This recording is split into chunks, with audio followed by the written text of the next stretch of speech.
Hi friends, this is Leela. Welcome to my channel Leela Web Dev. In this video, what we will try to do, we will try to do some tweaks. So that is nothing but what we can say is when the user successfully logs in, so we will try to redirect the user to the home page.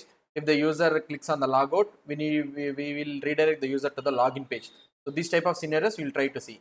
For example, here right now the project is in such a way that when I try to log in successfully, okay.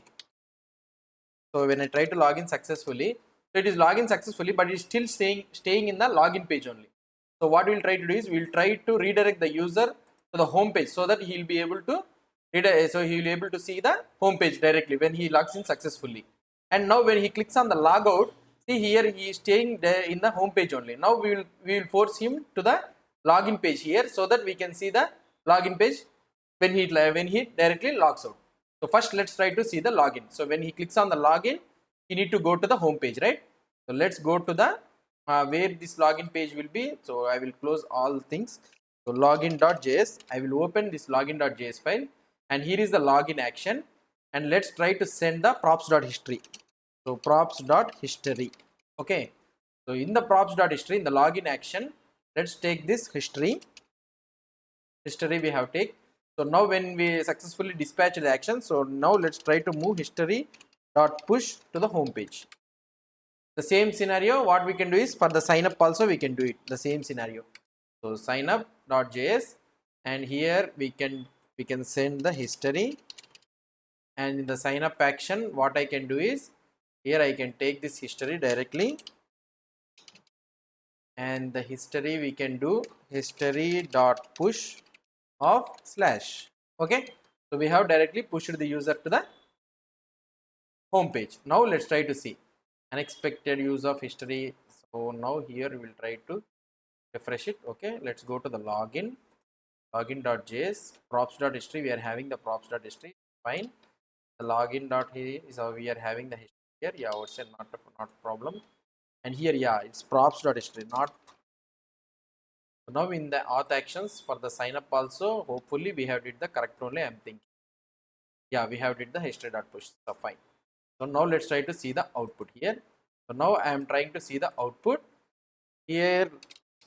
Now when I try to log in leelawebdev@gmail.com, and if I try to 1 2 3 4 5 6 7 8 9 0, if I try to log in, if I click on the login, see now I am redirected to the home page directly. So when I click on the home page, so when I click now, when I successfully logged in or when I successfully sign up, I am redirecting to the home page. So first step is completed. Now what I need to do is when I click on the logout, okay, I need to redirect back to the login page. So what can I do here? So first what we can do is, so just directly in the logout take the history. Okay, so in the history after removing the local storage, so just you directly move this one to the slash login. Okay, so I have directly moved this one to the slash login. Now what I can do here, localhost, and here cannot read property push of undefined. Okay, fine. So wherever we are calling this logout function, we need to send that history as an argument. So now first let's go to the header.js. In the header.js, so if I am trying to use this one, so on dispatch logout we are using, right? So let's try to send this props.history. Okay, so I am sending the props.history here. So one step is completed. Now we in the app.js, what we can do is, so let's try to see the refresh this page again. So when I refresh this page, again we are getting an error, cannot read property push of undefined. Why? Because so here we are able to call this what we can say in the app.js. In the app.js check auto login, we are getting an error. Now what I can do is, so in the app.js, so every time the app is mounted, we are calling this check auto login, right?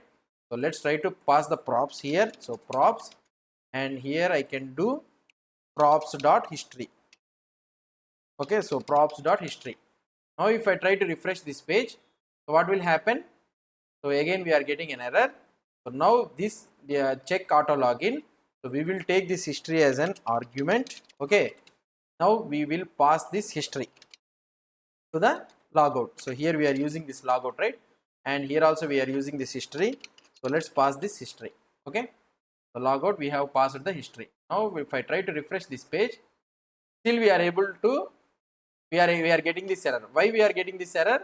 Let's go to the props here and let's try to print the props. Okay, so here if you try to print the props, and now we need to get all the rotor objects. So if I try to see it in the inspect element, so we need to get all the router elements. So here if you try to see at the top, if I remove this one, if I try to refresh this page, I will try to refresh the page before going. See here, you will be able to see that.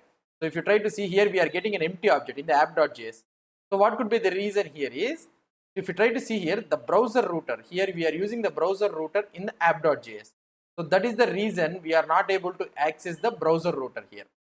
So now what we need to do is, we need to remove this browser router and let's go to the index.js. So here I can use directly index.js. In the index.js, I will try to use this browser router for the app, so that the app also will have the access to the router props. So now I am adding this browser router here. So let's import this browser router from React Router DOM. So I have imported, and in the app.js, so there is no need for us the browser router DOM. Okay, now let's try to see whether the props, the router props, we are able to get or not. Now if I try to refresh, okay, we are having some syntax error. Let's go to the index.js, and here we need to add R here. Okay, now let's try to refresh this page. So how could be the output? Let's try to see. Now we are refreshing the page. What could be the reason? It is of refreshment. It's still compiling. I don't know why it is still compiling. Okay, so this one is fine, and in the app.js, this one is also fine. So yeah, now if I try to see the output, now I am refreshing this page. Now we are able to see, and still we are able not to see the props. So what could be the reason here? Now we are not able to see the props, and we are having here the props. Okay, so what we can do is, so let's try to wrap this one with the router, as these are not intended with the routing thing. So the components which are added in the route only, they will be having this router props by default. So if you want other apps, other components to access the router props, means we need to wrap that with a higher order component with the router to that component. Now let's see the output. See, now if you try to see the output, so with router is not defined. Okay, so let's try to refresh it again. Yeah, now see, we are able to get the history, everything we are able to get, and here we are able to get the login screen also.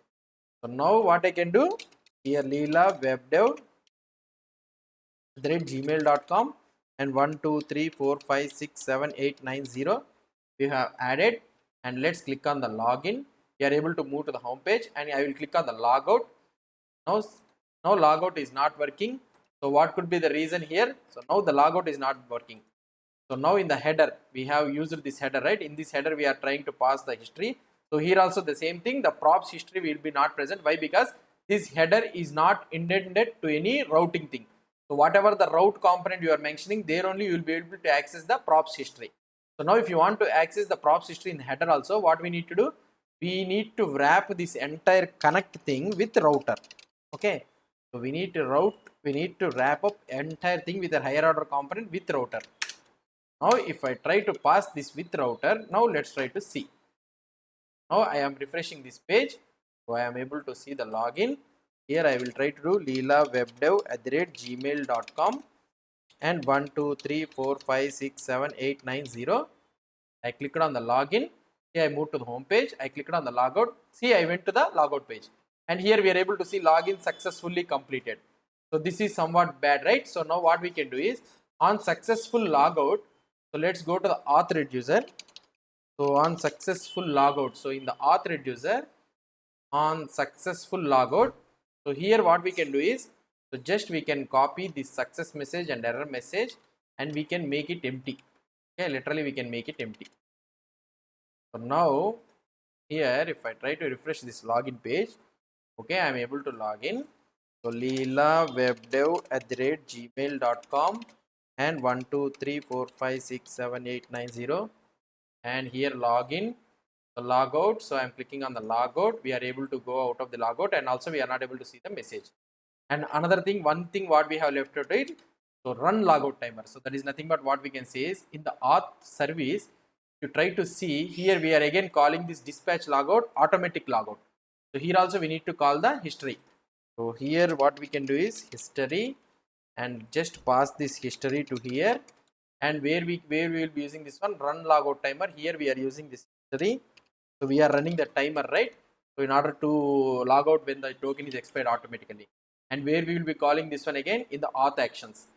So here if you try to see run logout timer, here we are able to see. So now here let's pass this history as we get from the sign up action. Again in the same login action also we are getting run logout timer, and here also just send the history so that automatically it will be logged out.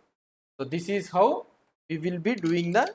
So here if I try to log in again 1 2 3 4 5 6 7 8 9 0, I clicked on the login, we are able to move to the home page. I clicked on the logout, I'm able to go to the login page again.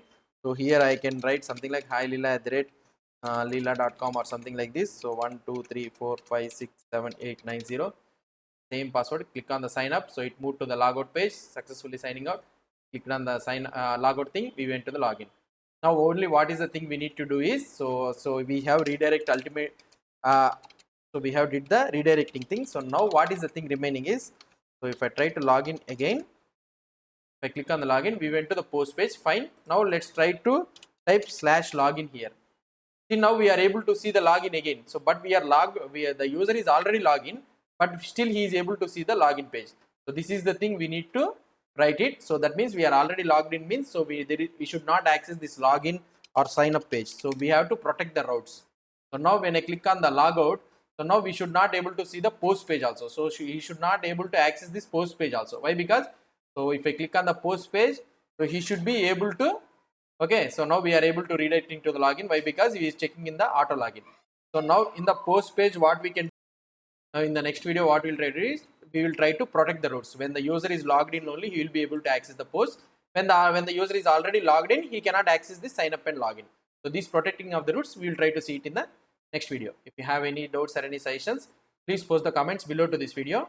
And if you like this video, please do support me by subscribing to my channel. Thank you.